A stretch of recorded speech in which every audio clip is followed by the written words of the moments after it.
Good afternoon, everybody, and welcome back to Indianapolis at Gen Con and Goodman Games streaming. This is, do we even have a title for this? Is there a title? We're just Not interviews. whatsoever. Interview 101. So, my name is Chris Doyle. I am the director of 5E product development, and I have the honor and the pleasure to interview Mr. Michael Curtis, the developer of DCC RPG product development. So, hello, Michael. How are you doing? I'm doing well, Chris. It feels like we haven't seen each other in ages. It really does. We went years without seeing each other, and now we can't seem to get away from each other. So, all right. So let's start right off at Gen Con. Are you having a good time? I am having a very good time. Awesome. Aside from the usual lack of sleep, and the fact is that it seems like when I'm not running something, I'm running to something. But Yes. luckily I've had 2-3 years to rest up since the last time I was doing this. Yes. I was very pleased to remember I remembered the layout of Indianapolis. That's the one advantage of staying at the same hotel year after year. Definitely. There's that sense of familiarity, which helps out a lot, especially when you're trying to get from point A to point B, because some of the things, quite frankly, are hidden very well. like this room. Like right this now. room, which has advantages and disadvantages. Great when you're doing something like this, poor when you're running a game here. So, all right. So, Mike, I want to get a little bit of thumbnail of you. So, when was your first Gen Con? My first Gen Con was it was the year that Goodman Games was back here after DCC RPG came out. So DCC came out in 2011. No. Yes, 2011. Yep. That was the year that it came out, but we weren't there this year, so I would have to say 2012. Okay. I Yep. think that was my very first Gen Con. I didn't do it back when I was a civilian. Because I live on the East Coast, and I didn't have the money to come out here and do it all the time. I didn't really do anything other than my local convention when I was younger. So it was, it took me until 2012 to finally make it to Gen Con after reading all about it in Dragon Magazine all through the late 70s and early 80s. So yeah. No. That's how I got hooked. Okay, so what do you think the evolution? Gen Con has changed quite a bit from 2012 until 2022. We're going to just pretend like 2020 and 2021 didn't happen, because they really didn't. So what would you say the biggest change you've noticed between Gen Con, in the last 10 years or so? In the last 10 years is, I would say, first of all, that the crowd itself has become more varied. I'm especially somebody who spent a lot of time going to more like the older, like the older school conventions and stuff like that, which tends to skew into your what used to be kind of like the stereotypical, old white guy, type thing. And with Gen Con every year you get here, and it's so vibrant. Just like whether it's age or ethnicity or gender or just it just always, that's like the greatest thing. Is like you sit here and for the older crowd, it's like guess obscure anime character, and you have no hope whatsoever, but it's fun. We don't get a lot of so that has definitely been changing over the last 10 years, and a lot of that has to do with 5e, just 5e becoming very, very open about it, and various other games. It's gone away from like the war gaming traditions and stuff, and becoming more story. I guess that goes back to the 90s with like White Wolf and becoming more that really brought a lot more women into the hobby, and so it was it's nice to see that progress and realizing that that has changed a lot, and all for the better. And of course the biggest change is the amount of stuff we have to unpack every year at the Goodman Game booth, because 2012, it was literally we had a little end cap booth. It was like a 1 8-foot table, and it was a big 3 8-foot tables. We had a U shape, and I remember the first day it was Taco and Harley and I. And that was it. Like Joe didn't even show up until Friday, I think, whatever it was. So the very first year. Yep. And now if you go behind the booth, there's a tremendous footprint. We have a ziggurat, we have our obelisk, we have everything going on at Lucas Oil. It's it's been so like before, in the old times, I think it had to be like 2000, maybe 2018 or something. No, even before that, it was like 2000, maybe 16 or 17. We were growing in booth size. And we'd set up the booth on Wednesday, and it was all coming together, and Harley Stroh and I are sitting off to one side, and I turned to Harley, I was like, Harley, was this what it was like during back the 3.5 days and everything? And Harley was like, Mike, it has never been like this. and that's when I knew that I had joined the company at the right time. Yes. To say that we are in a logarithmic phase of growth in our company is putting it nicely, but all for the best reasons. But yes, it's entirely possible we have too many books. It's entirely. So please come down and help us with our problem. And yes, it's like, especially when it comes to hauling the boxes and setting them out and then packing them back in, that's entirely possible. But it is awesome to see the massiveness of the booth and all of the different product lines and all the different varied parts of the product lines and then the third party stuff. It's just great. And, how many Appendix N boxes do we have? Like, we're actually selling stuff that we had no role in producing whatsoever. Yeah, We're just yeah. there to feed And the it's like, hobby. and it's great, and those things are amazing. They bring folks into the booth and everything, and it's just that at Gen Con, it's just amazing because everybody knows who we are. It's like when people come across their booth, they're like, "Oh, I'm at the Goodman Games booth." They see the artwork, they see the banners, they even see the ziggurat now.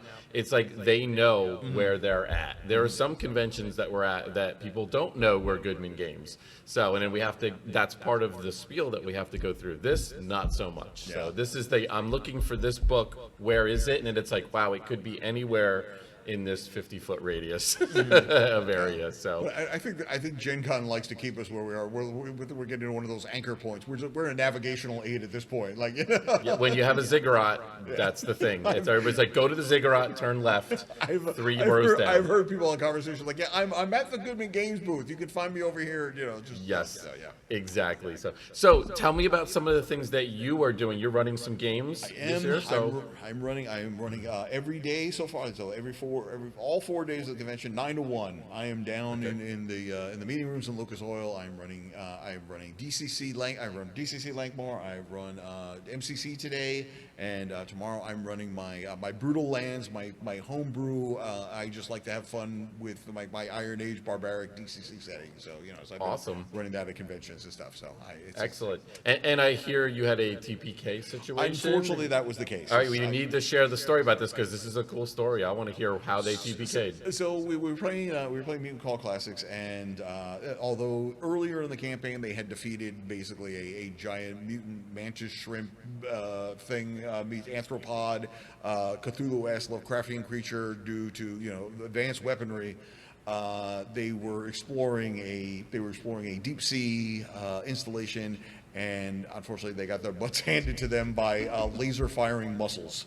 And not like mussels. I mean like mollusks. The bivalves. Yeah, bivalves. Yes. You get, when you've gotten your butt kicked by by a mollusk, it's a pack it in at that point. I think they got to literally the final death was because one of the characters was literally trying to overcharge his laser pistol to take them all out, because I don't think there's no coming back from being beat up by mussels. Wow. You can't go back to the tribe and say, yeah, everybody else is dead because we got killed by laser mussels. So and that's so cool that there was a Cthulhu-like mantis shrimp. Folks, Google what a mantis shrimp is. They are evil looking in the real world, and they're fascinating and nasty looking. And they're ginormous. But what a praying mantis is, and just throw that onto a shrimp, and it's just like a big shrimp. Not only that, so it was a praying mantis. It meets an arthropod. And if you wow. know that, that's oh wow, wow. That's the whole. So this is we just announced this adventure last night. So this is MCC number 13, called Into the Glowing Depths, and the whole premise of this came out of having grown up around the water. I know there's a lot of weird looking stuff in the ocean, and I was like, well, now imagine it after it's been bombarded with radiation and pollution and all sorts of stuff, and things can get even weirder. So that's why we get laser mussels and mantis shrimps, arthropods, and That's cool. There's one in there which is you may or may not be familiar. It's known, although its name is a Latin scientific name. It's known, I think, in less official as the bobbit worm. Okay.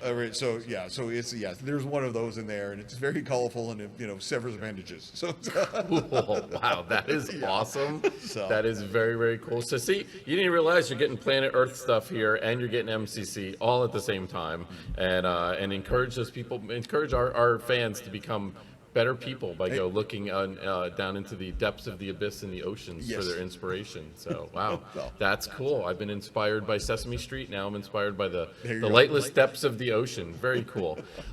So we have a seminar tomorrow. So we had a seminar yesterday. We're going to get to that in a second. But let's talk just a little bit about our seminar tomorrow for folks who might be in Indianapolis and catching us at some point. So why don't you tell us a little bit about what we're doing tomorrow night? So every year for the last several years is we whenever we do a convention, we do how to write adventure modules that don't suck. So that's been kind of our, and after many years we put a book together about it, so that's available for kind of the compiled amount of our wisdom. And so having done one book, it was this time we got to, now that we put all that wisdom in one book, it's time to do this again. So we're inaugurating how to write even better adventure modules this time, or I think there's a back and forth. We didn't want to call it how to write adventure modules that even don't suck more or something like that. But this year we usually kind of focus on like if you're running stuff for your home group, just how to do better, how to do good game design, and so we will be focusing on that this year as well. But we're also, as we've been mentioning, we're growing as a company, and I mean, I know you've seen the 5e product schedule for the next 2 or 3 years, and I've seen the DCC product line for the next 2 years. And there's a lot of slots. There's a lot of projects with names tied to it. So and we've blown up. We have a bunch of artists that we're doing it. We have actually brought on a lot of editors that we have too. Mm-hmm. But we still need to grow. We still need. It's got to start with a word on the page. I mean, the word monkeys are we're the least appreciated. Because you actually have to spend time to see what we do. But actually, no, I think editors are slightly, writers really appreciate editors, but like in the general things, But so basically, the seminar that Chris and I will be doing, we'll be talking about game design and stuff, but we'll also be talking more about the professional side of things, of like what the do's and don'ts of it if you want to be in this business professionally, whether that's freelancing or if you get really lucky full time like Chris and I are doing. But so we'll be talking about that, and then after the convention's over, we'll be available to talk some more about people and listen to their what their background is, and if they're interested in doing some stuff for GCC, we'll talk with them and see what they've done and kind of give you a kind of off the cuff evaluation and say, like maybe we can work together, or let's continue this conversation in a couple months after the con is over. So all right, that sounds good. So that's tomorrow at 6 o'clock, which is Saturday. Yeah. 6 o'clock. Hit us up. We're going to be in Hyatt Studio 1. Yep. I think it's sold out, but you can always come and jam yourself in the room, and we'll all be good with it. So it's awesome. So all right, so Mike, tell me about what some of the new products that you have coming out, premiering at Gen Con. What's the new stuff we can buy at the booth? So the new stuff for the DCC stuff is actually I think we announced both of them, but you can get them here tonight or today or over the course of the weekend. So coincidentally, written both by me. So which is why we need more writers. I can only do this so many times, people. So we have for DCC Lankmar, we have a book which is called, we have the new adventure DCC Lankmar number 13, and it is Trouble in the Beggar City. So what that is it's half adventure and it's half a source book. So kind of what we did for if Land of the Eight Cities, which is a previous one we did. So it's about maybe 12,000 words, 15,000 words of an adventure, which involves a trip to the city of Tovilius, which is outside of Lankmar. So we're kind of that's the intent has always been, we start in Lankmar and then we begin to kind of zoom out over in Naywan in general. So this brings you south to Tovilius, which is possibly the birthplace of the Grey Mouser. It is never quite established in the canon, although it is suggested. So there's not a lot written about Tovilius, so one of those chances I got to play in library's backyard. So Tovilius, in the way I envision it, the way DCC Lankmar presents it, it's kind of like a fantasy Venice. So it is, it's a canal city, it's slowly sinking into the ocean, and it's known as the Beggar City. So it's clearly, it's not the best place to be. There's a lot of warring nobles, who are, and the entire city is under the thumb of Lankmar due to a poorly planned invasion by the old Doge of Tovilius. So the players get involved. They hear of the discovery of the Doge's old hidden treasury. Basically, when Lankmar was going to come down and like stomp him, and he ended up being executed for daring to go to War Room, he hid all his goodies away, hoping that he was going to avoid. It's almost like Nazis trying to hide the stuff to escape to South America. Well, that's what he's hoping, but he didn't make it to South America. So So the players discover that there's this hidden vault, and it's them trying to find the map to the vault and then break into the vault. So it's half swashbuckling, running around a canal city, jumping from gondola to gondola, and fighting guys, and and then an actual not Tomb of Horrors but there are traps and there are opponents to be defeated and all the rest of that stuff. So we had a lot of fun doing that yesterday. I had a great group. It's one of those things. It's a great adventure, but with like the right group, it's even better. So I can't always promise that, but we can give you a starting point. But half of it is a source book, yes, and half of it is the adventure. So you can run you could theoretically run the adventure without having even read the second part of it. But if you have a lot of fun in there, and the characters can make foes and they can make allies in the city, well then the rest of the book there's a map of the city, so you have the kind of gives it a layout of it, places of interest, potential ideas for adventures. And one of the big things you do in DCC, Lankmar, is your carousing, which is a way to get back to luck, which is, you basically, every new product that takes place in a different part of Naywan, I always want to include a new carousing table. So my idea is that eventually you can bar crawl your way across Naywan and get into new and interesting trouble every city you go to. That sounds like a tournament. Yeah. Bar crawling across Lankmar. And we actually, and with the way the DCC and Lankmar works, since we don't really have, we don't have demi-human races or anything, everybody's human, everybody has a culture that they roll from. They can either choose to roll from, so you can be from Lankmar or the Cold Waste or something.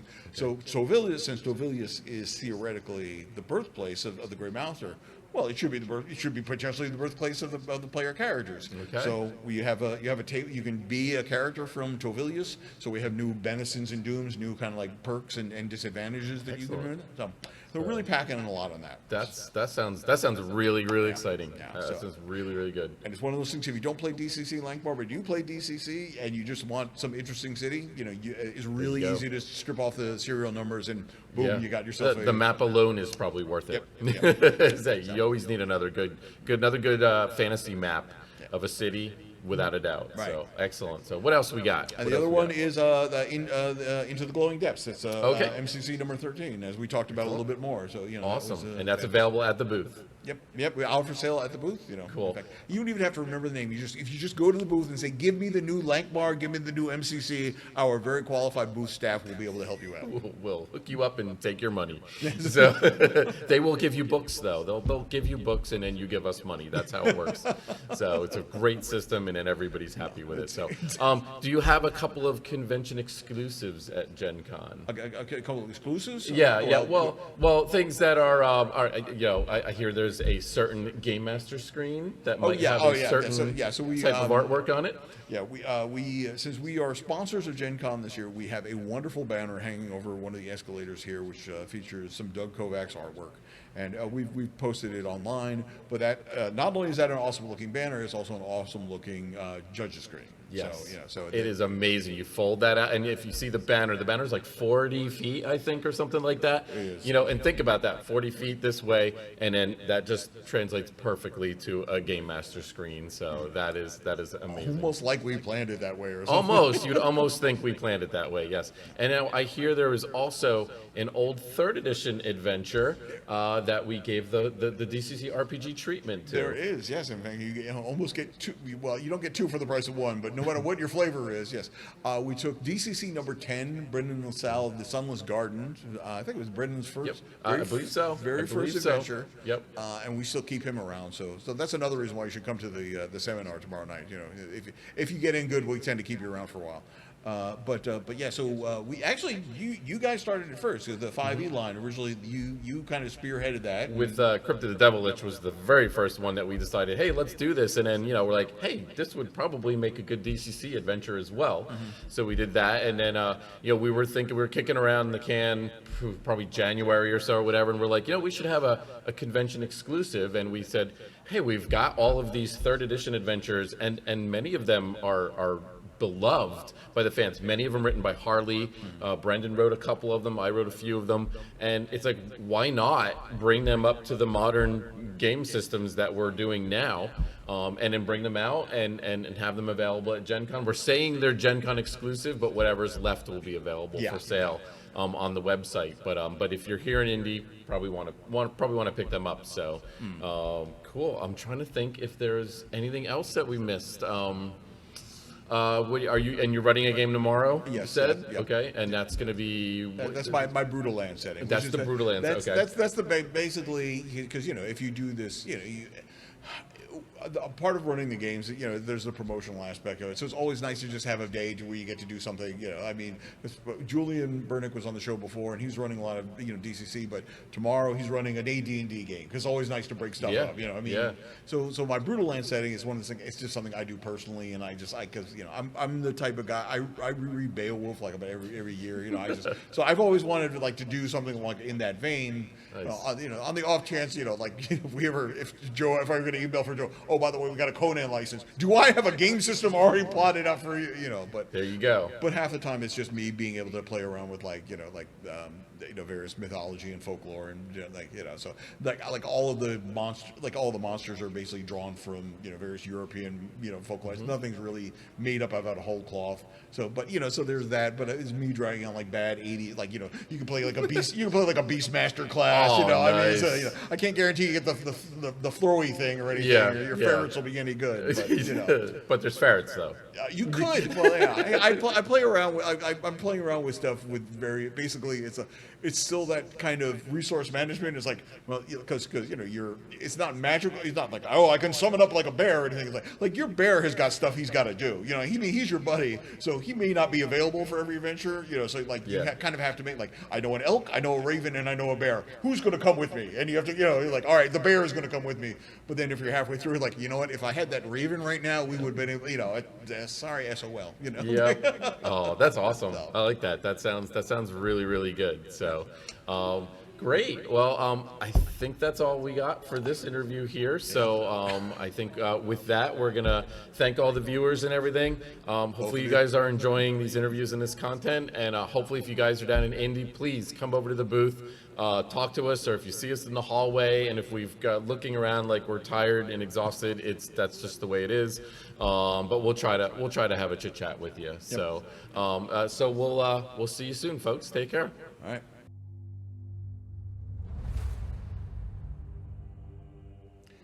Hello, everybody. We are back, and we're about to call the impromptu talk show here at Gen Con 2022, broadcasting you live from a secret location here in Indianapolis, and it's not the Speedway.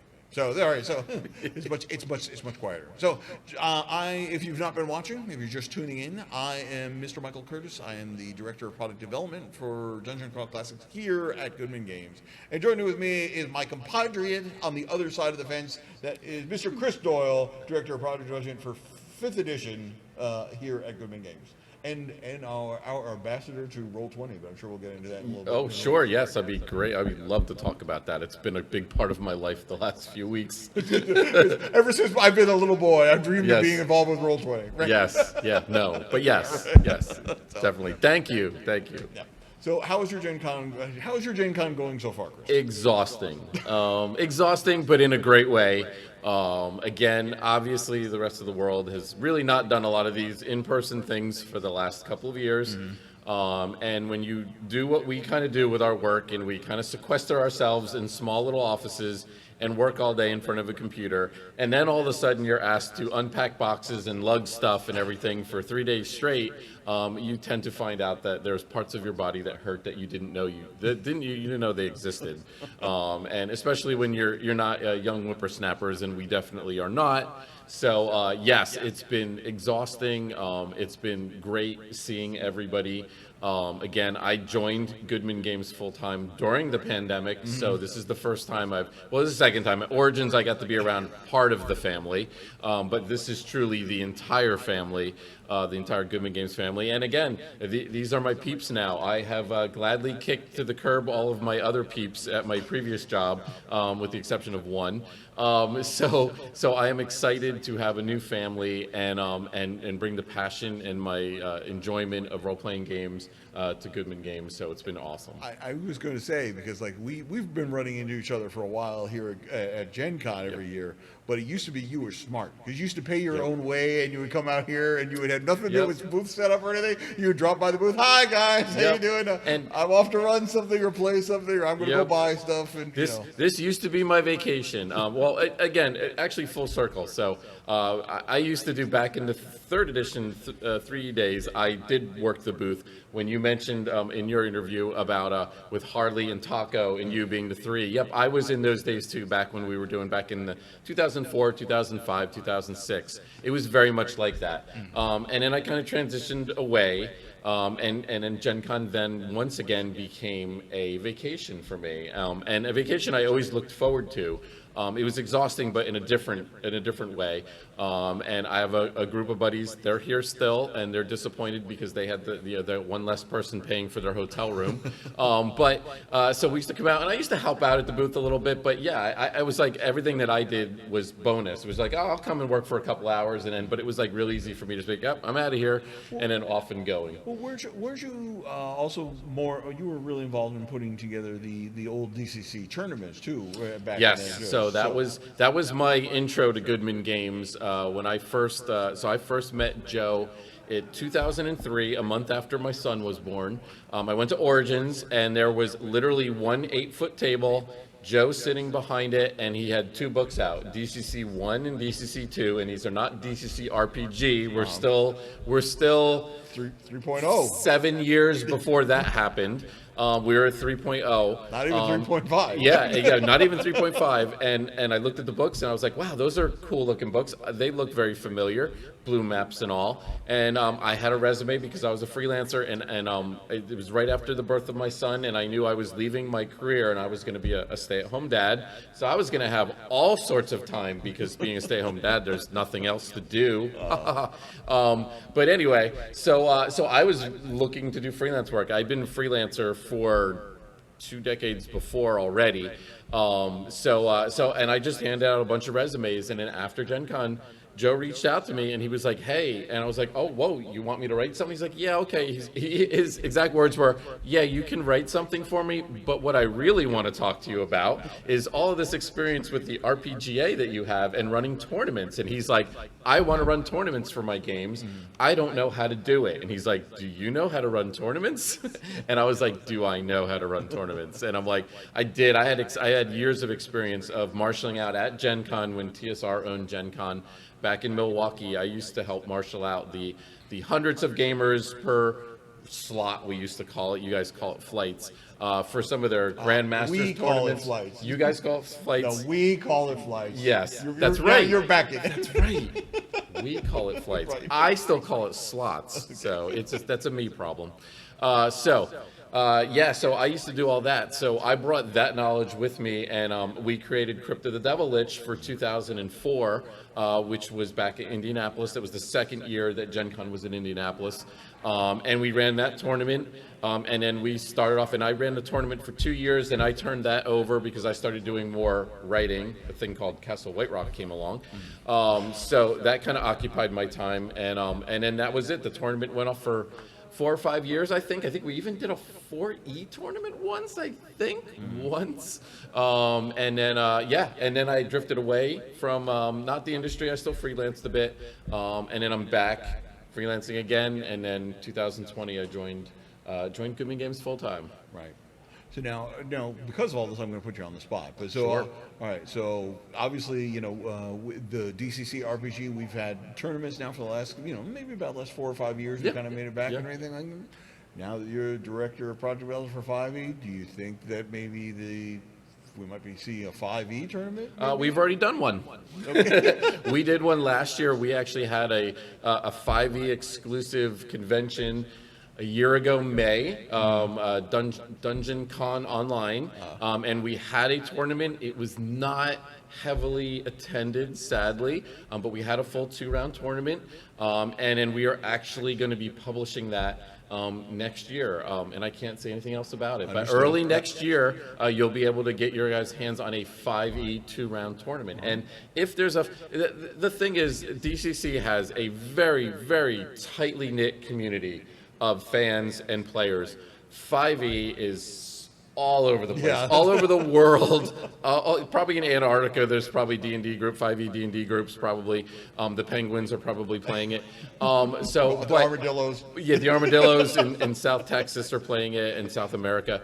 So we've kind of found that the 5e, it's not as tight of a community. Okay. It's just all over the place, and it's like a tournament. There's not a whole lot of it. Doesn't seem to be a huge demand for it. Not to say we will not revisit it at some point. I have a feeling we will, because I love tournaments. They're different events, team events, kind of thing. So I think you'll probably see one again. Once you have imposed your master plan of all you have in store for 5e, and oh my God, do we have stuff? Ahead, Yeah, there is so much knowledge I can't share. It's amazing. There will come a day when the entire floor of Lucas Oil will just be 5e and DC stuff. It'll be Goodman Oil Stadium. Yes, that would be awesome. At that point, we'll call it Flask of Oil Stadium, is what it is.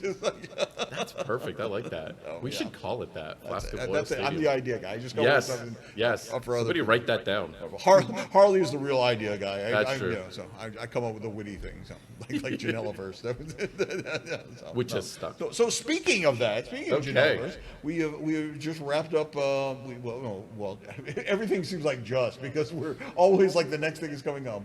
But Dark Tower has successfully funded as the most successful Kickstarter that Goodman Games has ever done in 20 years. Yes, and we're hoping to break that record in a month or two. Yeah. I know how things are. I think he knows how things are going on the RPG on the DCC side, but how are things going on the 5e side? I mean, so we're in really good shape. So we're really ahead of the game on this one. Crypt of the Devilish, not so much, and we do apologize for the delays on that one.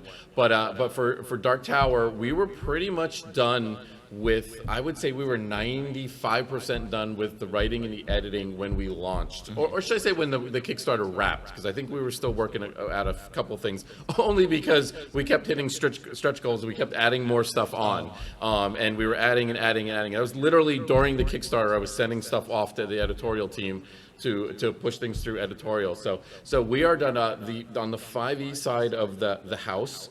Or fence, whichever we want to call it. Yes, I'm sure the house has a fence, so it's a big house. Depends on the neighborhood. It's a very big house. We are 100% done with all of the 5e content for Dark Tower, and it's all through editorial, and it is in that holding pattern now, waiting for the backlog of a couple of other projects to open up the next stage, which is going to be art and layout. So we're in really good shape with this. I say this now because it's August. I'm very confident we're going to hit that June delivery date next year, but then again, a lot of that is out of our hands when it comes to the printer and the shipping and all that kind of stuff. Pandemics, monkeypox, exactly, whatever's going to be the featured disease, plague of the year. But so we're very confident that we're going to have our ducks in a row, and that's going to be ready to go out. On our end, we're definitely shooting for June, and we're excited about it. So. Yep. So that's OAR number 7. Yep. And so we've already announced now OAR number 8 right on the tail end. Caverns of Thracia, and several people at the booth have already come up to me, and they actually are paying attention, and they knew that was number 8, which is awesome. Thank you guys. A couple people were not aware of that. So, and we're very excited about Dark Tower and Caverns of Thracia in the fact that we can offer PDFs, VTT support, all these different tools that's going to make it easier for you guys to play these massive dungeons at your table. So, and the other thing about that OR number 8 then, so is that work on that has already begun. We're already doing the preliminary work on that. Yep. When we're 2 years out. Yes, we haven't even. So. That's not going to kickstart till sometime next year, and we are already in. And the plan for that one is to be done with the writing, the conversion, hopefully hopefully the new material, and also have it edited completely before we get to before we even get to the Kickstarter. So that's the new MO that we're working toward. Right now, it's like we're kind of in a backlog because we've been playing catch up literally the last year in trying to get everything up to speed so that we're going to be a well-oiled machine with these projects. So you're going to know pretty much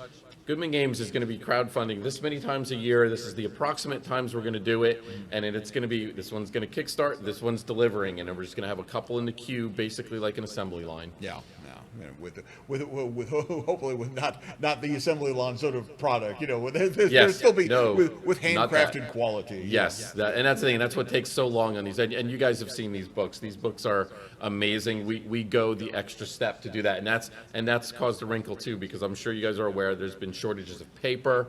We spec these books out a year in advance, and then no paper's available, so back to the drawing board, and you got to redo all that, and that all takes time and effort, and back and forth. It's the back and forth which is where you lose all your time, and we're going back and forth with the factories and whatnot. So but yeah, I mean, that's what Mike and I are doing. We're the two chief cat herders. Basically, we keep everything moving forward with all the different teams and the writers, and that's our job. We do some design stuff on our own, mostly just to keep ourselves sane, but also to fill in the gaps here when things don't go exactly according to the plan. Right. Then we step in and we kind of fix that gap. Yeah. So yeah, I equated the early years. It feels like the early months of this job was just me taking a club to the COVID log jam and just trying to break that log jam up and get the flume moving again. So I think we're pretty much at that point now. I'd like to think we are at that point. Yeah, it's nice to be able to have 8 months out from a product delivery date. You actually have writing starting and everything, and where before it was just like, can you we need to get this stuff out. Yes. We have 4 months to put something out from A to Z on it, and that's Yeah. So it's nice to be on just to put it in perspective for the 5e side, our 2023 schedule is already booked. We've already assigned all of our writers, and most of them are already either in the early stages of writing or they're actually writing. So I mean, and a lot of people are like, "Whoa, we're nowhere near 2023," but it doesn't matter. That printers need so much more time these days that we need to have these things done so that we're always working probably about 18 months, 12 months, 18 months in advance of things. Which we were not doing a year ago. We were certainly not doing that a year ago. Well, so. I mean, we didn't have to a year ago. We did, because yes. Even the whole printing industry, everything was more predictable. Exactly. Before this, before all the supply chain problems. Yes, and it's changing as we go along too. We had our schedule set up and everything. We're like, okay, we're at this much. We need this many months for the printer, and then all of a sudden the printer say, I need 2 more months, and we're like, that's not part of the plan. So that those 2 months need to come from somewhere. Right. So let's talk about what is on the plan. Last night we had what's new with Goodman Games, and we've got some new 5e stuff coming in the line. Yes. Right? So available here at the convention, we have FEF, which is 5th edition fantasy number 21, which is the Cursed Crones of the Enchanted Grove. This is written by actually one of our 5e editors that we actually discovered through our open call. He actually has been doing the editing on Dungeon Denizens, and it was the guy who did all of the editing for the entire Dark Tower, all 3 volumes. So he's been very busy. Actually, he's been working on Dark Tower editing for most of this year, actually. And then he approached me while he was in the midst of that, while we were going back and forth, and he said, hey, I'd like to do one of these little FEF modules. And it was like, we just decided, it was one of those deals where Joe was like, could we do another module and have a Gen Con release? Because we had an opening in the schedule. And I was like, yeah, sure, we could do that. Because I'm always like, I love a challenge. So, and he emailed me. So I was like, hey, can you have it done in like 4 weeks? He's like, sure.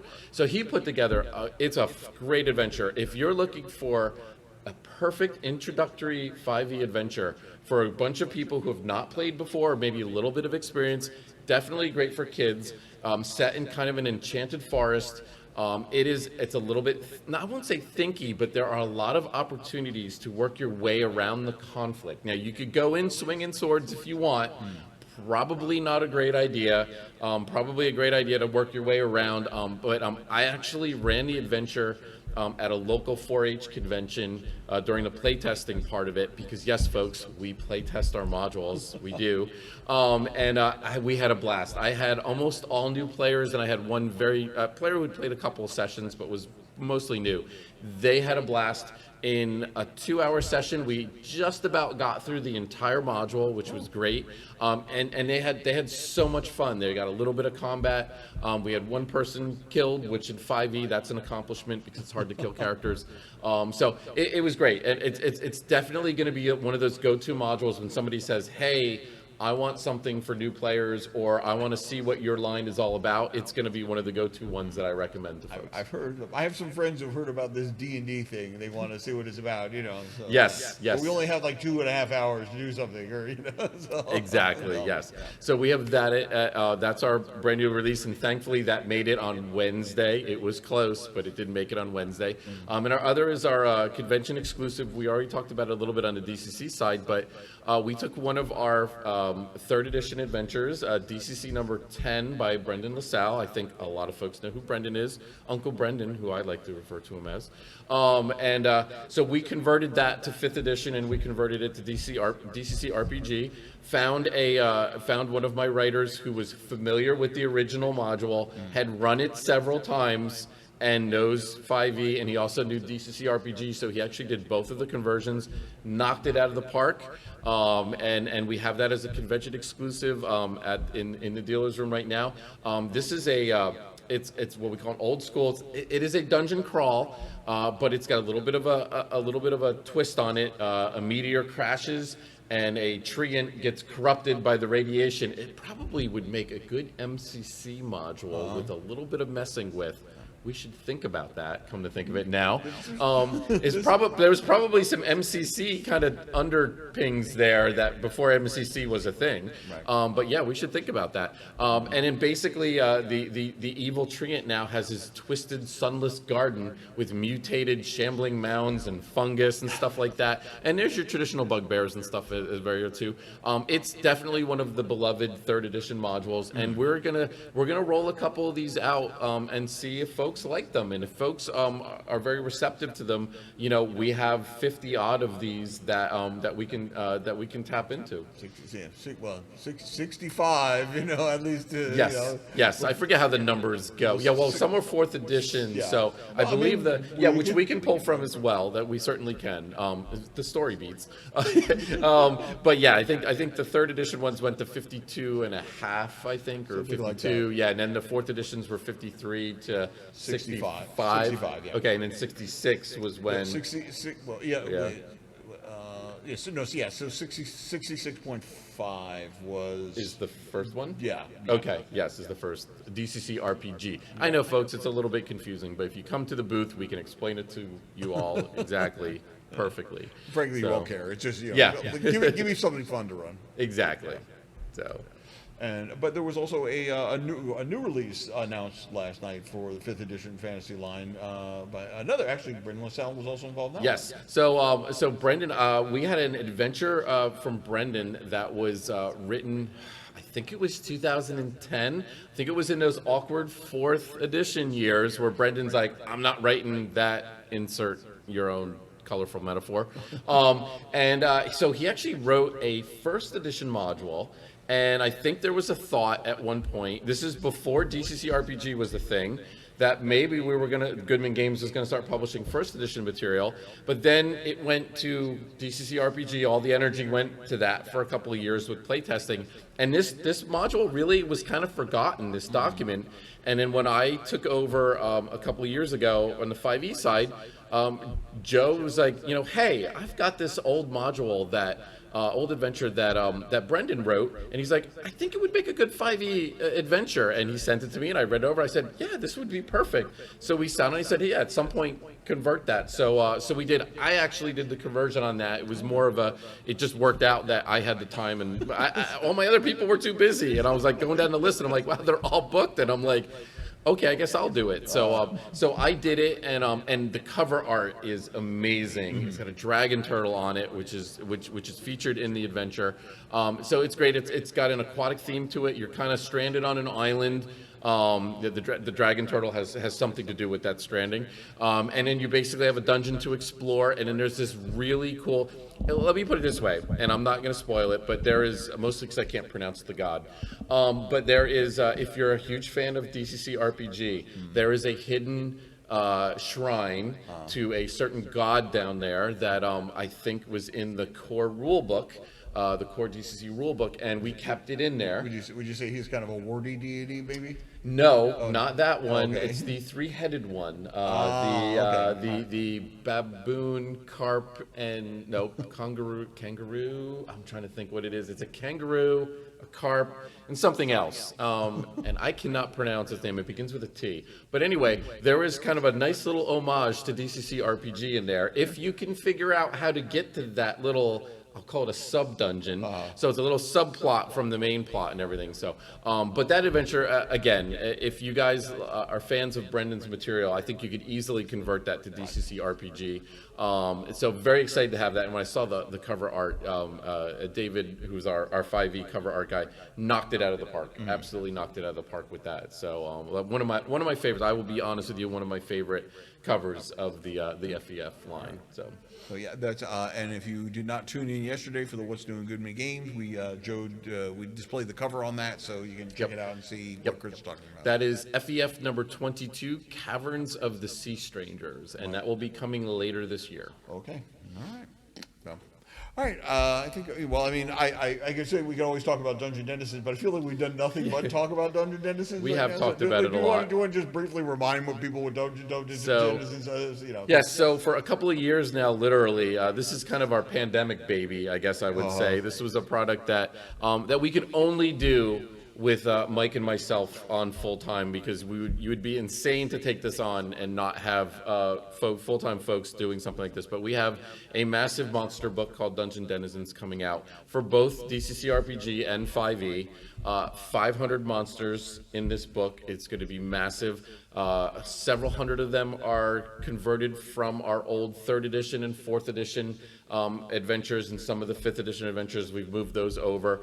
So those monsters, you can't get them anywhere else. There is nobody else in this dealer's hall that's selling those monsters, because those are ours. And then we have several hundred brand new monsters from a bunch. I think I counted, we have 25 designers on this project, 8 editors, 7 or 9, however you count it, artists. It could be 7, it could be 9, maybe it's 8 artists working on this. So we've been fast at work. Again, we're coming to Kickstarter soon. The awesome part about it is when we launch the Kickstarter, I think we're going to be pretty much, again, at that 95% done with all the content, even though it's been a massive undertaking. Because like I tell everybody, when you do 500, whenever you do something 500 times, it takes a long time. And that's what we're doing. All new color art, which is fantastic. And then one very large wrinkle on the 5e side, Wizards of the Coast decided to change their stat format for their monsters in January. And if you're not aware, but in 2024, they're releasing a patch to the 5e system. People are calling it 5.5. Some people are calling it 6th edition. It's not 6th edition, but anyway, there's going to be a new format, and a new kind of style that they're doing their monsters. We decided that we were going to convert to that style, and then I took it upon myself to go back into all 500 of those monsters and change the style for all those. And then, of course, we needed to have the editor pass over them again. So again, we're kind of like doing it all again. Yes, it's taking a little bit of time to get this one out the door, but it's going to be amazing. It's going to be amazing. Do you recall off the top of your head how many of those monsters you either converted or... We have a spreadsheet for that. I know. That's yes. what I was looking, because I was curious on how many I did. I think I did somewhere around 200 of them. Somewhere around 180, 200. I know you were like 170. 179 was what I got. Yeah. Somewhere in that area, and it's changed because we've actually pulled a few out, and we've done some finagling and stuff like that, and added some from other places.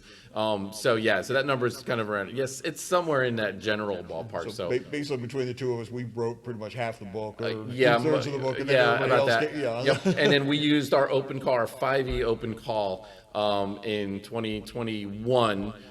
We use several of the authors from there. They contribute that, and I am happy to report. So I had 13 of my authors that I reached out that we started working for us freelance wise.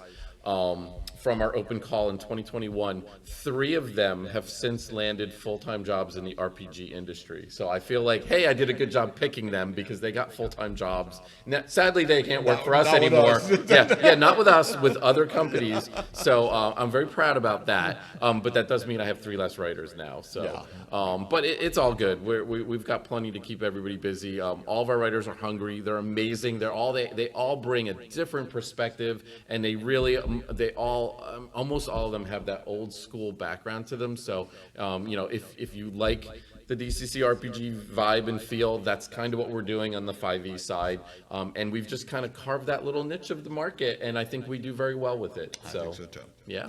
But we're paid to say that. So. We are paid to say that. So we're going to say that.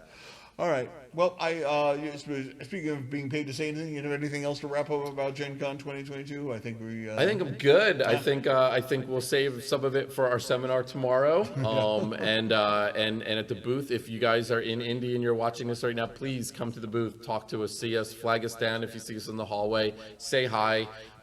We'd love to talk to you. So that's what it's all about. This is our time to talk to you, to folks face to face, and tell us about these awesome books and show you these awesome books that we've been working on, instead of you seeing them in the little squares on your computer like it's been for the last 2 years. So. All right. Well, Grace, thanks for coming on and spending some time to talk about this. And, hey, just the fact that I got to sit down for a half hour made it worth it. So we'll be back in about 5 minutes or so with yet another person sharing this table with me. So stay tuned, everybody.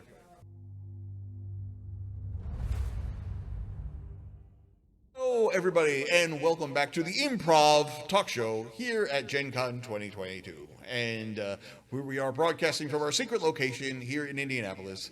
And I am Mr. Michael Curtis, Director of Product Development for DCC here at Goodman Games. And joining me is my new guest.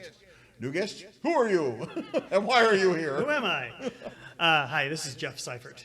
I'm working with Michael and his team, and been working on quite a bit of editing jobs. Yes, so it's been fun. You were one of the editors we brought on during the great editor hunt we had, which was actually not too long after I began the role back in September. So I think a month or so after. Yeah, so you've actually almost been doing, like, my anniversary is next year. So you're coming up. I was talking with Brian earlier, last night, and it was like, believe it or not, it's almost been a year since you've been doing stuff. It started doing stuff for it. Wow. It's Time flies when you're having fun.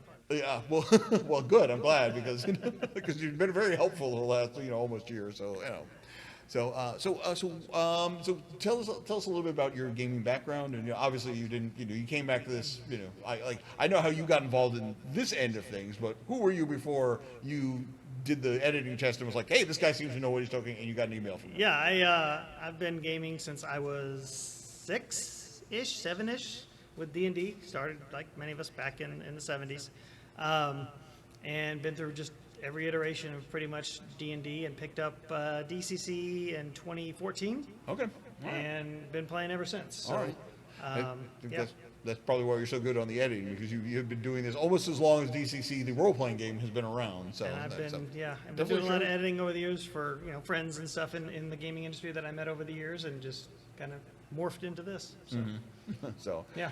So this is your you're working. So we just mentioned it before. So you are actually here working, helping out with Goodman Games, and you said what were you doing today that you were? So I came in this morning to run an adventure this morning. That was fun. Mm. And then tomorrow I've got 3 games going on, so it'll be a full day of all kinds of good stuff. Didn't you run one of the tournament slots? I didn't run the tournaments. No, I'm running 4 adventures. Oh, okay, all right. Because I had lunch in the Wizard Van, and I saw Jeff sitting out there. You were running. So I was right next to where that's it all okay. was going. That's why I thought you were. I think the cutoff was like my table, and then that was it. Okay, all right, all right.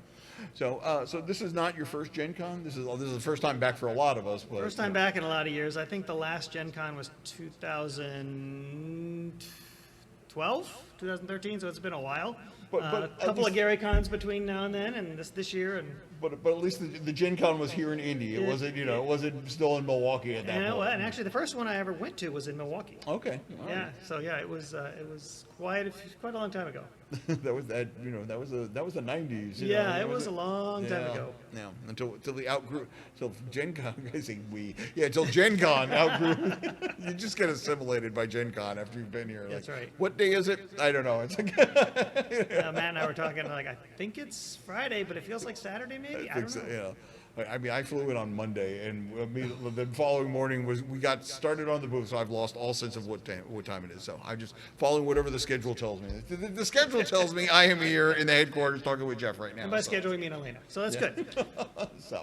So all right. So since you have been when you're not running games at Gen Con. So what role have you been most? We mentioned you've been doing editorial work for Goodman. So Yeah, so I've been, like you said, when you brought me on, I think the first thing you kindly gave me was Crypt of the Devil Lich. Yeah, that's a really interesting way to be started. Good way to start. But thank goodness it was Bob Brinkman's conversion work that came into me to look at, and that made things a whole lot easier. And then from there, it just went to the smaller stuff, Dark Tower. And that was fantastic. Again, working with Bob, and then the latest is working kind of managing a set of editors for the Denizens book. Yes, yes, and that has been Chris and I talked a little bit about that. We've spent a lot of time talking about that, but you know, I know Chris had a big team working on that, and then when we had to do all the conversions over to the DCC thing, we had about 8 or 9 people who were doing the conversions from 5e to DCC RPG. And we actually, Chris and I have a discussion, like in retrospect, we went through ways around the barn on this one because it's literally like we converted the stuff from 3.5 into 5e, and then we converted the point from 5e to DCC, which is really a stripped down version of 3.5. So we could have gone a slightly different route about that. It probably made things a little bit easier. Yeah.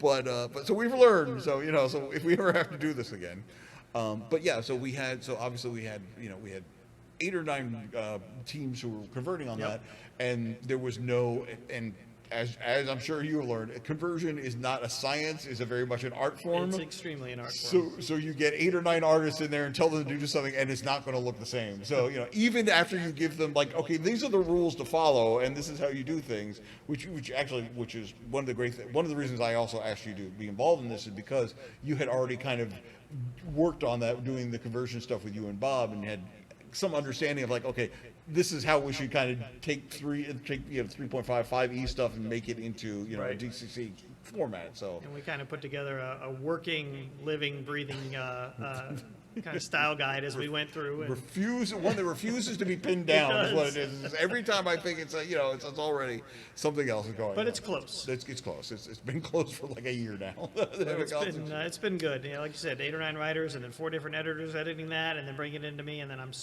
taking the polish to everything at the end. So we have 8 or 9 writers who are doing things, and then we have 4 editors who are basically working on the stuff that the 8 or 9 writers are, and then we had to have one kind of like overall editorial voice because editing is more science than it is art, but you always have to make judgment calls, because it's, I don't think we can't exactly go to, like the, elements of style and figure out, I like it. Yeah. Like what do you do with an OTUG? Where's our MLA handbook for DCC? Where is that? It's over there, right? Right. So that's I was very happy. We're actually pretty close to getting that very last close. stuff done. I'd say probably within 2 weeks we'll be done. Yeah. So before it goes to the Kickstarter, everything will be nailed down on both the 5e and the DCC side, and hopefully at that point we can stop. We can do something. We can do something small for a while. At least you'll. I think you're converting the entire Encyclopedia Britannica next. I think that's right. Into 5e. That's right. And then we'll convert it into DCC. Right. So yeah. No, we'll keep you busy. I mean, have you out of doing 3 big projects in a row, is after doing Crypt of the Devil Lich and then Dark Tower and then obviously overseeing editing on Dungeon Denizens and everything.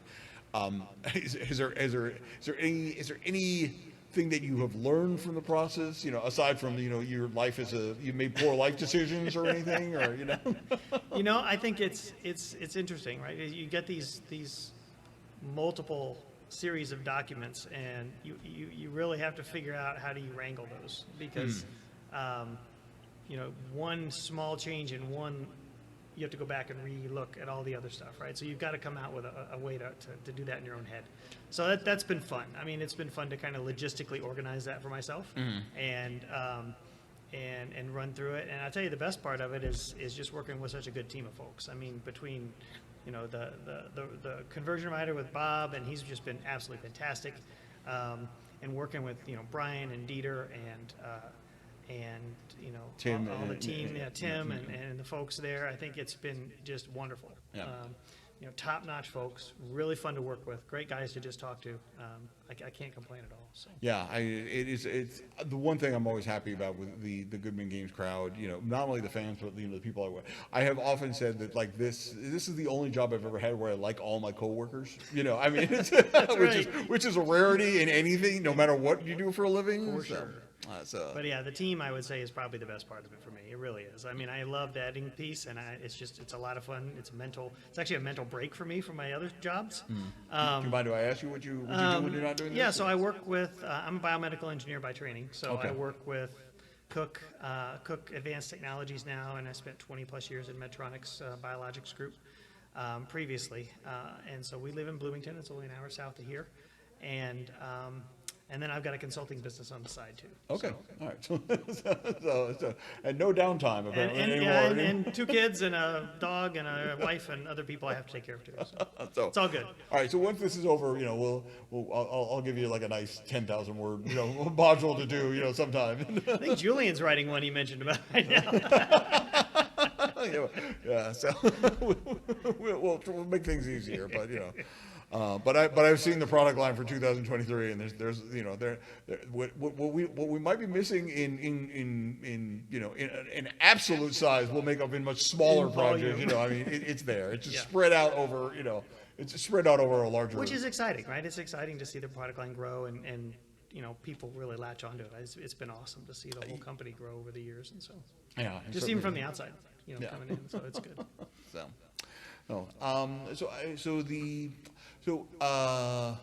I want to say is like since you've obviously been doing a lot of stuff with Bob and everything and doing his things.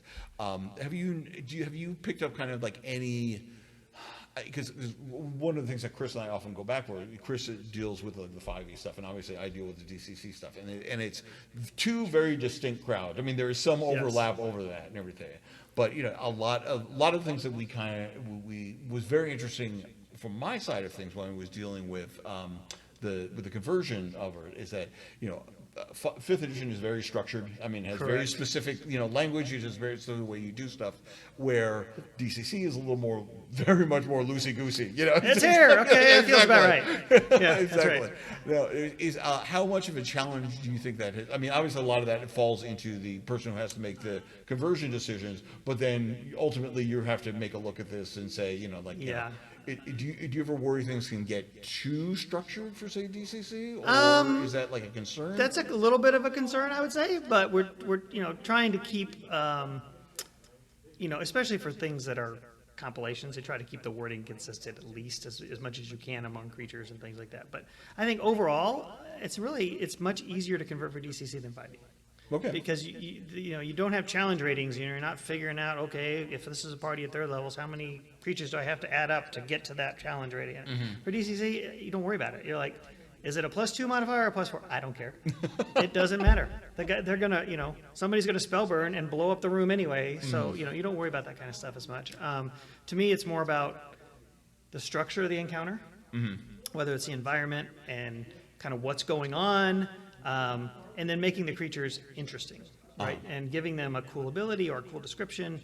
It's like we always say, an orc's not an orc. There's something different about it, and that's what makes DCC so much fun. So when you're looking at doing the conversions, to me, it's important to keep that sense of uniqueness about the animals and the creatures and the humanoids and whatever else it is, right? So.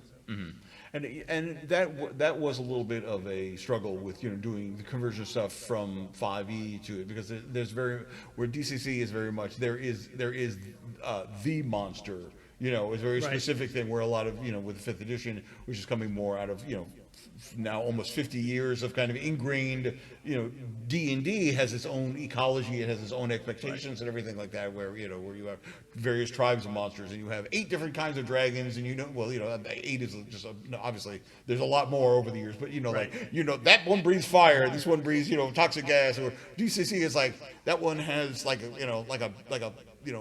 a toad head, and it breathes carbon monoxide, Right. So Exactly. so there is that It's methane. Don't light a torch. yeah, very much so. You can never tell, So it is a struggle with trying to, at least from working on the conversion side, of trying to keep things still in that DCC vibe without, It is, and I think the big things are damage types and things like that. You don't worry about that so much because you build that into the description of the creature, and you leave it to the judge to use their common sense. That's very important. Kind of build it out, right? And you can see, I mean, since the pandemic, we've had a lot of influx into new players who are discovering DCC. Partially because of really smart marketing on Joe. You give out the quick start rules, and you can sit in and play DCC with Brendan LaSalle for 2 hours, and people are like, this game is incredible. But I see on social media people, you can tell who is coming from what different backgrounds. There's a lot of people who's like, well, how do you do this? And it's like, well, and the response to the community, who's very supportive, is like, however you think works at your table. Right. And there's some people who panic and are like, no, what's the official way to do it? And like, there isn't an official way to do it. I mean, we specifically didn't paint in all the corners, and there's some people who really have a problem with that, and there's some people who are just like, oh, okay, that's kind of cool, So I think the ones who really have a lot of problem with it are the ones who eventually drift back into more familiar territory. And I think it's easier, the way some of the mechanics that DCC helps with that, facilitate that, right? The luck and some of the other things, you can default back to a couple kind of key points as a judge and give that sense of consistency to a player. Even though it may not be raw in the rule book, it's consistent enough for them in their brains. And it's got that built into the chassis, which is great. Yeah. And it really helps manage those Yeah, expectations. I think when it breaks down, I think the only important rules to any game are the rules at the table. Yep. I mean, as long as everybody else on the table is just playing by the same I rules have and they one rule, know and what that's it have is, fun. it's like it doesn't matter. It's like, have fun, right? I was running MCC today, and I was running things that were simple things like, this is the way we're going to do this. Yeah. All right, it's not how it does in the book, but this is more fun as far as I'm concerned. So stuff like that. Yeah, I mean, it's, people today, I did, how do you heal? Well, roll 4 dice on heal check and pick the best 2 because you're a second level character. Like, I love that little rule because it gives the player a little bit of a feel like, oh, I'm better, but it's fun, right? And yeah, you can do that in your game. Yes. So Fleeting Luck probably came around the same way, right? Actually, Fleeting Luck it was that, but it was also many discussions between Doug Kovacs and I, because there was thought about that more than is it just going to be fun. Because we had to think about that. If we're not going to have halflings, we have a luck economy we have to account for. So the healing economy how on can the that? ones, How can we make that fun without having a fuzzy-footed person hanging around? And well, what if it comes and it goes? And that was I think we're onto something. Yeah, I love it. And obviously it has been very, very popular. Yeah, it's a good portable mechanic that people can use. Yeah, so that was one thing when working on Lankmar. I've said this before. I said I did not know how it was going to be received. Other people have done Lankmar in the past, to various levels of success. But when I was finishing up this, I said, even if this tanks, even if the DCC fans look at this and have no interest whatsoever, I said, I bet you Fleeting Luck makes the jump. I bet that is the one thing people take out of it. And luckily people have really enjoyed Lankmar, but the Fleeting Luck has made the level of success that I hoped it would. So. Yeah, which is great, right? And so it's just those kinds of things to me that make the game fluid and fun as a judge to run, and let alone being a player, right? No. So. All right, so here's the question. As a judge and also as an editor role, all right, so then this is, this, I'm going to put you a little bit on the spot. Yeah. And there's no wrong or right answer to this or anything like that. So if there was a product that Goodman Games announced a project, at the next What's New or everything, we have a DCC product coming out, and it's something, as an editor or as a judge, what would be the thing that you would most like to either Wow. see or work on? Ah, goodness. And this isn't me gathering information about trying to figure out the schedule for the future. Never. Trying to think. Gosh, so much good stuff out there. I would have said Dark Tower, but you already did that. Probably. I think just going back to some of the. I guess some of the early AD&D modules, right? Like the very early kind of Bree, and taking those forward. But I think even outside of Dungeons and Dragons, looking at things like Moorcock's Eternal Champion, something along those lines would be amazing. Yeah, I know. There's a lot of people out there who are just like, "Can you guys please get the Moorcock license?" Yeah, but I mean, but even that, doing just a pure sword and sorcery, something that's a little more, a little, less, maybe there aren't even wizards in the setting. Maybe it's, but it's a little more Conan-esque in sword and sorcery. I think would be really cool. Okay. Right? I think that would be a lot of fun to do in terms of taking the DCC mechanics, just like Dying Earth does, tweaking it just enough for that genre a little bit, and then, introducing that. Maybe there's gray magic or black magic or white magic or, things like that, right? So there could be all kinds of stuff. Okay. So. All right. Well, good. Yeah, Well, that'd be fun. I can't promise that's in the work, but I mean. Maybe I'll write it. I don't know. So. I can always submit something to Gone Farmers, right? We go, and I tell you what, even if I don't, I'm sure somebody out in the crowd is already working on it right now. Yeah. Somebody has been working on it, and and it will be a zine at next year's booth. So, Yeah, exactly. Oh, and I got a shout out to Bert as well for editing. Thanks, Bert. So I think I missed you earlier. So. I was going to say, if you had any last words for the crowd or about your time here at Gen Con or anything? I'm glad everybody's back. It's good to see people back. It's good to see people at the booth. It's good to see people at our tables, and I am absolutely loving it. All the judges, but also a lot of new players. I think I had 4 new players at my table this morning. Right. Yeah. So it's fabulous. So welcome back, everybody, and it's good to be here. All right. Well, thank you very much for coming on and spending some time talking to me, Jeff. Absolutely. Thanks, Mike. So we're gonna take a little bit of a break, but we'll be back before. We'll be back in a little while down the road. So feel free to go out and make some popcorn, do a fresh cup of coffee and everything, and join us in for a little while. And we'll have yet another guest joining me here in the impromptu talk show here in the undisclosed location in Indy. All right. So Bye, everybody. bye. Once again, it is time for the final installment of the Impromptu Talk Show here in the secret location here in Gen Con 2020, Indianapolis, Indiana. And joining with me for my last guest for today is, who are you, sir? Why are you here? I am not Michael Curtis. I'm Bob Brinkman. That's who I am. Why I'm here? Because you told me to be here. I got an angry memo. Joe told me to be here, so that's why you're here. So, and of course, if you've not been watching the previous installments, I am Mr. Michael Curtis, Director of Product Development for DCC here at Goodman Games in the Secret Bunker. So Bob, thank you for joining us. Sure thing. And taking some time out of Gen Con 2020. Now, I've had a lot of guests here on this evening, and you have the sincere distinction, the singular distinction of you were actually here last year. Yes, I was. So how was Gen Con 2021? Oh, it was wonderful. I could stop there. I mean, it was since they capped the crowds at 33,000. Okay. So like in the dealers hall, all the aisles were double wide. It was very relaxed. It was wonderful. The shopping was awful because none of the big companies were here. But other than that, I mean, the people that were here really wanted to be here. And I mean, not like people here don't want to be here, but No, but where last year for a lot of people that was the very first time to be able to get out after being quarantined for a year and a half, and where this because we've had rises and falls in the pandemic rates, and because of vaccination, people have actually been getting together over the last year. Yeah. Where last year was just like I have been, they come with basically bleary-eyed eyes like they just came down from the mountain with a big beard because they haven't seen anybody in ages. well, and I felt safer at Gen Con last year than I felt at my local grocery store. Because since everyone wanted to be there, everyone was really good about masks, everyone was really nice about distance, and everybody had a good time. Well, good. No, of course, the only downfall was that there was no Goodman Games present. So That was a huge no downfall. tournament. There was no booth. So obviously we're trying to make up for it this year. I mean, we brought a ziggurat this year. So We built a ziggurat, yeah. we actually had that ziggurat ready to go last year, but of course, things kind of came up and some.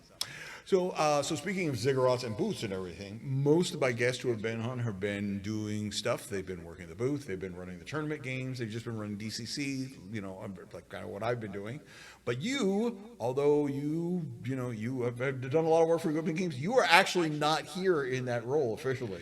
That is correct. I'm actually working for Gen Con again this year. I was working for Gen Con last year. I'm the roving entertainment coordinator for the show. So all of the musicians, the juggler, the belly dancers, I am the person that takes care of all of that. Other than contracting, I take care of everything, the scheduling, make sure everything is running okay, the room assignments. And it goes really, really smoothly. And like I tell people, once the show starts, there's never any problems. These people are professionals. Most of them work Renaissance fairs. If there's a problem, they will take them into the bathroom and shiv them, and there's still no problem. That's what we call a self-correcting problem. That's Exactly. or at least a deniable problem. Yes. Yeah. If the con don't know about it, it didn't happen. Right. That's if they can't find a body. Was there really ever a problem? Right, exactly. But yeah, so like Dan the Bard, Godermax Funhouse, different drummer belly dancers. I work with all of them, and I've known them all for years. So So I mean, in the past, you've been here with in your capacity with Marooned. Yes, but, and then it's Goodman it's stole funny, my I walked wife. around this year, and apparently Goodman Games has eaten about half of Maroon, from what I can say. It started when you stole my wife. That's not we. Joe stole my wife. Goodman Games stole my wife. A certain Jen Brinkman came wandering up to a table that back we were talking back in 2012, where it was just Dieter and Harley and Taco and I still think of pictures of the two of you sitting on the side of the booth, and it was all downhill from there. So normally we're here with our group Marooned, but we're not performing this year. When we don't have Jen, there's another young woman that performs with us, but she couldn't make it this year. So we're like, all right, so you can run events, you can work the booth. I get a second badge with my job. We got this covered. Don't we have both Jens though for Maroon? You do. You've got my Jen, and you've got Jen Knighton. She's working the booth as well. So yeah, you have absorbed a third of Marooned is now behind the counter. Half when I'm there helping restock. That's what we do. Well, that's what we do here at Goodman Games. We recognize talent and then we put it to work doing manual labor. We're pirates. That's how we take over ships. We just slowly increase our numbers. Well, I'm certainly glad that I managed to skip the booth today. Actually, this year I'm working your usual booth shift, which is at the kind of like the last hour or two. Just when we're about to pack up and we needed somebody loud to come in and stir up the crowd, so we get yelled at by security for having too big of a crowd. Just remember, the secret is attention, Gen Con attendees, get out. It works every time. All right. Well, so I hope everything has been going well then for your role, and we miss you at the booth, I still stop by when I can. I still help out when I can. I was selling stuff midday today from outside the booth. There was no escape. Jen's like, Bob, talk to that guy. Okay, dude. Yeah, that's how it works. The problem when your wife is also technically the booth boss, Yes. So all right. So since you haven't been working the booth and you haven't been working under the Goodman Games banner while you've been here, let's talk about some of the stuff you have been working on Goodman Games when you were not here. So that sounds good. So obviously we've just wrapped up the most successful Kickstarter in Goodman Games history, and just a couple of months back, and that of course was the Original Adventures Reincarnated #7, which is the Dark Tower. and you have a role in that, and it's you Yeah. want to talk about what you are doing, or what you did and what you are doing with Well, it? I want to say that I got to write that little section for Amber, and you're like, yeah, look at it as like an audition. I guess I passed because Dark Tower has just been remarkable, from getting the manuscript and working through all of the conversion. And then, oh, here's 3 more modules here. Oh, but this one was never DCC, so here's 4 more modules.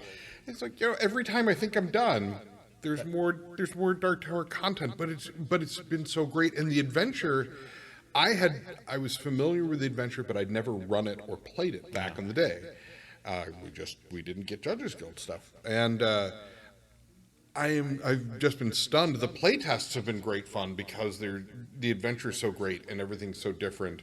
And boy, have I learned a few things in the playtest that I didn't realize as I was doing the conversion. I'm like, we'll tweak these. This. No, that's not going to work.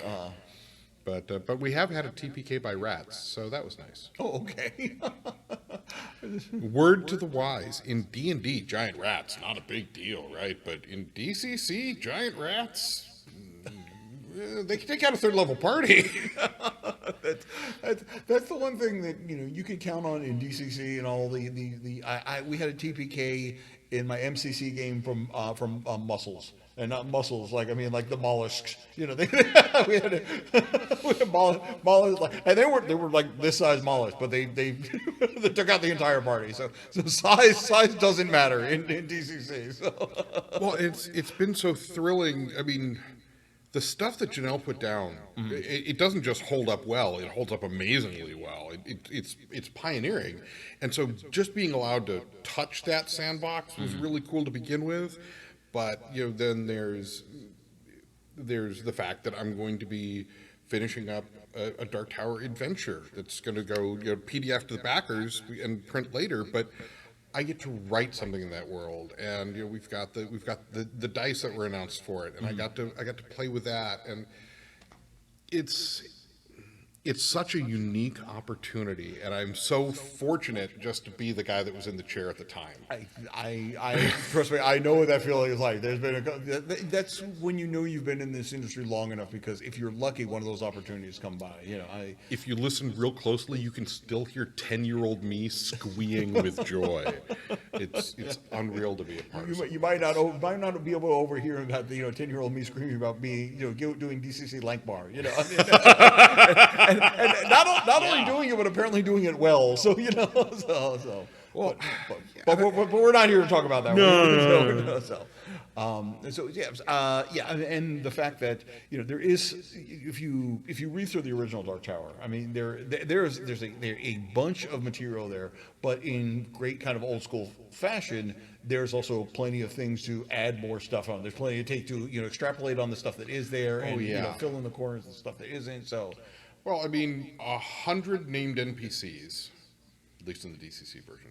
100 named, and some of them are very well sort of fleshed out in the original text, and there's others that you might encounter them once, and well, okay, we ran into them here, and we had a bad experience with them. And now the judge gets to decide how badly they're going to hound you or what's going to happen. There's so much variety. There's so much open-endedness to a lot of the things. There's a lot of moving parts to Dark Tower. I mean, you can strip it down and just dungeon crawl it if that's your thing. But if you want to really sink your teeth into role play and things like that, it's all there. It's all so heavily built into it. Yeah. No. So I was speaking about with Jeff with this a little bit earlier, and Jeff was very very vocal about how much working on the stuff that he's been working on with you doing the writing and him doing the editing, and how he's just that made his job so much easier. You mentioned that you felt that the Castle Amber thing was an audition, and this led to Dark Tower. Well, actually, it led to Crypt of the Devil List. So you actually had That's a ton true. of experience, of doing 5th edition versions over to DCC, and then top of that, you did work on Dungeon Denizens as well. Yeah. So On both sides of that. right. So why don't you talk a little bit about that process and what's rewarding about that and what's challenging about because this is something Chris Doyle and I speak a lot about is that we have two different fan bases and all the built-in expectations between the two. Yes. And even the systems themselves are very different. They're well, even just the way a room is laid out is very different now. In D&D, it's like treasure, this, developments, this. In DCC, we're a little more freeform. We figure our players, our players and judges have got this, but some of the stuff translates really well. And then you get to Crypt of the Devil Lich has vampires. DCC doesn't have vampires. And then D&D has a lot of different types of vampires, and so that sort of needs to be factored in, and you need to sit down and come up with a way to work through the rules to build something like that without it feeling like D&D. It's got to still feel old school and weird, but you're not trying to build Dracula, you're not trying to build Strahd, you're trying to build Nosferatu or something. And so that was really rewarding to be able to work into things like that. But sometimes it gets challenging in that for the rules portions, as you're going through rooms, since D&D is so skill heavy, and it's like, and we are not, right? We have skills. It's I think 2 pages in the book, and it's like, well, with this, and it's intelligence based on this, and it's, well, okay, I need to kind of roll back and see where this is going to work and what we can do. It's like in D&D, virtually any character can pick a lock. Well, that's not really the case, and so all of those mechanical differences really take some concentrating on and a lot of playtesting. Because boy, with Devil Lich, I was like, I've got this, and we did, but no, we don't. I mean, and the fact that there are more rooms in the first level of the tower of the dungeon in Dark Tower than there are in Crypt of the Devil Lich. Period. Period. It was like, okay, it's just those moments, but it's so much fun. And so I've been able to do things like, well, we have living. We don't in the core book we don't have golems. We have living statues, which are kind of the golem analog, but we needed things that were golem-like that didn't follow the living statue rules. So we were able to create golems. And then as I'm doing Dark Tower, some of the work that I've already done can port over, and that's really helped. So there's consistency to it. Or I would say, or at least serve as a basis, because that's one of the things about what we try to do with DCC is we try to make things surprising or anything. But it's like if you lay the groundwork for it, it's amazing what you could build on top of that foundation. It's like the dragon rules. It's like, okay, this is how you build a dragon, but you guarantee that no 2 dragons are going to be exactly identical. There's no like, this is a red dragon and I know exactly what that's going to do, or That was actually one of my biggest problems in Crypt of the Devil Lich was I sat down, I used the DCC dragon rules. I built the undead dragon towards the mummy dragon towards the end. I was like, I need to scale this back because the dragon's tougher than Calicia, and Calicia's the big bad. Okay, so let's scroll this back a little bit. But there's so many new things, and it also provides opportunity. There's all sorts. D&D has some really neat stuff to it, and it's got some really neat magic items, and it's got some really cool I think it has some legs. I think it might be around for a it little might while. go somewhere. Yeah. And so projects like this also provide an opportunity to take the cool pieces of that as a basis and then DCC-ify it. Yeah. So, I mean, there's a lot of D&D spells we don't need because the way magic works, but every once in a while there's a new spell that we need and we can do fun stuff with it, or a new magic item and we can do really cool stuff with it. Or, in the case of Dungeon Denizens, every once in a while there's a creature that has like really cool lair powers, and we don't have lair powers. But if you really want the creature to have that ability, well, we also don't have just like a +1 sword. We have magic weapon rules, and so you can work things in that way. And so it's all about getting the end result you want with the right flavor and the right feel, without sacrificing that DCC-ness. So since you've done this a lot now, and we'll probably I'm the conversion do it a little monkey. bit more in the future, because as we noticed, has been announced the next OR is going to be, we're going to continue working with Janelle's materials. Janelliverse. So we have Cabins of Stratia, and it's safe to say that you will be involved in that as well. So Yes. So if somebody was out there, say somebody who was out here, at the con today, and they picked up a bunch of stuff, they picked up a lot of DCC stuff, or but for some reason maybe the cover of one of the new adventures, one of the new 5e adventures or something like that, so kind of catches their fancy, like, oh, let's just say Glitter Doom for some reason, I've written for 5th edition fantasy. Glitter Doom is still my favorite in the line. Well, thank you. Good thing is going to. Chris and I did not know what we were doing. We didn't even know we didn't even finalize rules at that point. When we were writing it. But say somebody wanted to take something like that, or I don't advocate you taking like a big adventure pass like Crystal Strahd or something. But somebody say they wanted to run like one of the smaller adventures for their DCC game, if they were looking to convert something themselves. Like, what advice would you give them? Having done this a plethora of times. If you just want to do it for your home game, I think the quick and dirty way is look for monster analogs that are close in power, and use that stat block as a base, and then build the abilities in and tweak it till you've got it. But you can start with something really solid that way. I mean, for example, Dark Tower has Minotaurs. Well, so does DCC. So there's a stat block there, and then you can tweak it because DCC Minotaurs are kind of scarier than D&D Minotaur. But it's a perfect starting point. You've got to keep in mind that 5th edition and DCC, a DCC character is as powerful as a D&D character of twice its levels. Right. That's kind of like that's the thumbnail conversion rule. And that's a really big thing. And I will say that if you want to do something like this, I recommend starting with lower level stuff, because when Crypt of the Devil Lich and 6th and 7th level characters, planning for that gets difficult under the best of circumstances. But take something that looks like about the power level you're looking for, and build from it. You don't have to worry about challenge ratings. You don't have to worry about balance. You just want something kind of close that is going to give you a starting point, and then work in your additional powers that you want them to have or that they're supposed to have. Right.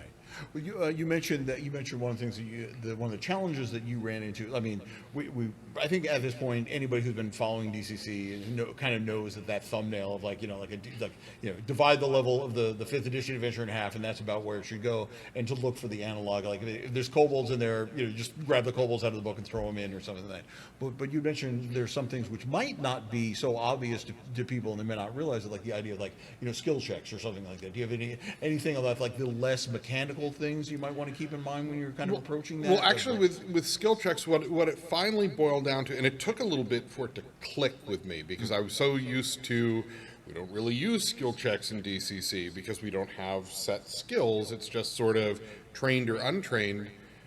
But then it finally clicked. I'm like, well, yeah, so any skill check anybody needs to do, it really just boils down to if they're using a D10 or a D20. If you can justify it in your background, it's a D20, you can set a difficulty level. And if it's a high difficulty level, well, your gong farmer probably can't blow glass. Right. But little things like that. And then if you start digging further into the book, when you really start looking at some of the portions of the judges section that I was originally more remiss with, because Jen ran all of our playtests and I was a player. And so when you're dealing with clerics and things like that, there's all sorts of additional stuff in the judges section about, well, congratulations, you've angered your god by failing 3 times in a row. Here's a table for that. And you can use things like that to give additional flavor or difficulty to something if you don't want it to have just a straight skill check. But it also, leaning on that also allows you to say, okay, well, the thief is dead. You still haven't gotten past the trap, which is going to kill all of you. And so then you can do something. Well, you can try and pick that lock. You've got a D10, but you're going to probably end up needing to burn luck because it's a high DC. But our game is always about how you get there, not throwing obstacles. It's always finding the path. And so when you sit down to do a conversion like that, just find the path around it. Yeah. I think, so one of the things that I have done, and I think it's worth mentioning, is that sometimes you can take if you still want to have some sort of mechanical obstacle toward, you can swap out that skill check and you can replace it with something which is more DCC centric. Like, for example, if the warrior has to break down the door, you can make it a mighty deed of arms or something, or just, or if if you have to bypass the magical trap, maybe the wizard has to do a spell check, and if he gets a certain amount of it, he's able to bring the wards down. That's something Well, and just like, which I just generally refer to as a dwarf check. I mean, dwarves can find traps. They know where they're at. They can scent gold. There's a lot of stuff that they can do. And lean into all of the classes have these really unique abilities. Don't be afraid to lean into those, because that's what the players want. I mean, I'm playing a warrior. I want to jump from pillar to pillar to pillar to pillar and kill something. I don't need to make 12 skill checks to do it. It's all about less crunch and more fun, or at least more fun of our style. Because I write for 5e sometimes, so I'm not, it goes, but it's different fun. Yeah, no. I think it can be done. Sometimes you have to consider yourself. Should it be done? That's one thing. That's, I think, one for example, like converting Dark Tower over to DCC is one of there are very few modules that date back from that period which totally capture the kind of the DCC ethos. Because D&D has formed its own genre in a way, and it forms its own expectations and everything. And again, kind of like what we experience, like the stuff that Goodman Games is putting out, we have a very special audience, and the audience is very receptive to it. But the people who are putting out the third party stuff is also doing stuff that we would never consider doing. And and I think that was the case with what Judges Guild was doing at the time. Is the stuff that the big boys weren't trying to do, so they were like, well, okay, well then we're free to do whatever we want to do. Well, and it's so early that things like traps aren't codified yet. Right. It's not a 10 by 10. It's a 10 by 10. It's a 10 by 10 pit. There's spikes at the bottom, and it's 2d6 damage. It's weird. It's crazy, and that really fits. And sadly, you don't see as much of that today outside of some of the DCC tournament modules. It's a lot easier to say, okay, well, this is what a trap is, and D&D is very much like that. I mean, there's traps. They each have a CR, and these are the traps you're generally going to use. And so seeing something like this where there's so much variety and so many ways to kill characters, and even like ticking time bombs of magic that that if they're not careful they won't see. Yeah. You know the one. Yeah, I know that one you in know there. the one. My playtest group found that. Fortunately, someone had the King of Elfland as a patron, and they got that time rewind thing going. All right. Well, let's tease the fact that you're currently working on some stuff. You have completed working on some stuff, which have yet to be announced, but will be announced, coming up. In fact, probably maybe even the next Mob Mike. We'll have to see what things are going schedule-wise. But so we'll be talking more about what's coming down the line in that, and we have some more news about stuff with Bob's name on it. So, any final words about Gen Con 2022 or anything? Wish you were here. They're going down and seeing people playing the tournament. They've been having a great time. Everyone's having fun. The overall environment has been really safe. So if you were worried about that, come out next year and shop. The booth is big. That engine must be fed. And it might even be bigger next year. Who knows? It feels like every year, like we slowly, if Paizo ever turns his back, we'll just keep putting lower levels on the ziggurat. Yeah. Some of those companies have booths that like span a couple aisles. We've got a lot of Rabbit fans. We can take them out. Mm-hmm. Just, Chaosium has 2 separate booths in 2 separate places. So we might have the DCC annex next year. I'm all for it. Yeah, it's fantastic. We might be selling. If we're back on Lucas Oil, we might actually have a ziggurat there. We're dealing stuff out of the ziggurat or something. At this rate, we might have to have a second booth just for the Appendix N books. Yeah, because that's we did a lot of buying during the pandemic. We need a bookmobile. That's what we're gonna have a wizard van and a bookmobile next year. That's what. Yeah, right. All right. Well, Bob, thank you very much for joining us. Thank you. I know I will be seeing you in an hour. And Thank yet you for another one of these continuing to things. give me work. It's really exciting on my part. So, all right. Well, I think that wraps things up for the impromptu talk show that's been going on here. We'll be back tomorrow with yet more guests, but in the meantime, join us in about an hour or so for yet another seminar about something else. So, all right. Wait, I'm going to be there too. Yeah.